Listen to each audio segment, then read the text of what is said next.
அன்பான விஜய், தளபதி விஜய், எங்களோட முதலமைச்சர் திரு ஜோசப் விஜய் அவர்களுக்கு மனமார்ந்த நன்றிகள். இது ஒரு மிகப்பெரிய ஒரு ரிலீஃப், மிகப்பெரிய ஒரு சாதனைன்னு சொல்லுவேன். நீங்க இன்னைக்கு எடுத்த முடிவு, உங்க அரசாங்கமும் நீங்க ஒரு சிஎம்ஆ 717 மதுபான கடைகளை மூட வைக்கிறது, முக்கியமா கல்வி ஸ்கூல்ஸ் பக்கத்துல, முக்கியமா கோயில் பக்கத்துல, முக்கியமா பொதுமக்கள் நடமாறும் பக்கத்துல 717 கடைகள் நீங்க 2 வாரத்துல மூட சொல்லி உத்தரவு விட்டது ரொம்ப ரொம்ப நன்றிங்க. Hats off to you dear CM.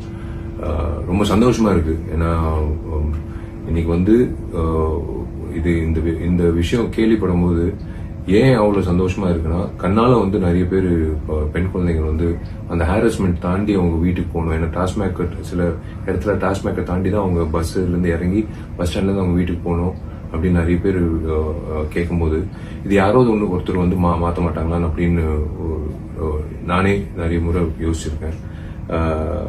இப்போ அது நடைமுறை செயலுக்கு வரும்போது உண்மையிலேயே ஐ சல்யூட் யூ. எனக்கு விசில் அடிக்க தெரியாது, பட் உங்களுக்கு congratulations. This is the move what we want as common public. இதுதாங்க நாங்க எதிர்பார்க்கறது. ஏன்னா இது அப்கோர்ஸ் கவர்மெண்ட்டுக்கு ஒரு வருமானமா வரும் டாஸ்மேக், அது எல்லாருக்கும் தெரியும். 20,000 கோடிக்கு மேல வரும். பட் இருந்தாலும் நீங்க அந்த ஒரு விஷயம் 717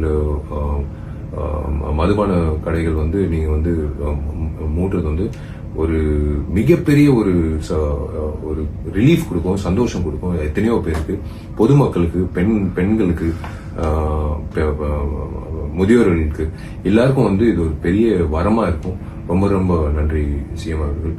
God bless you and please keep going, marching ahead like this for the public. Thank you.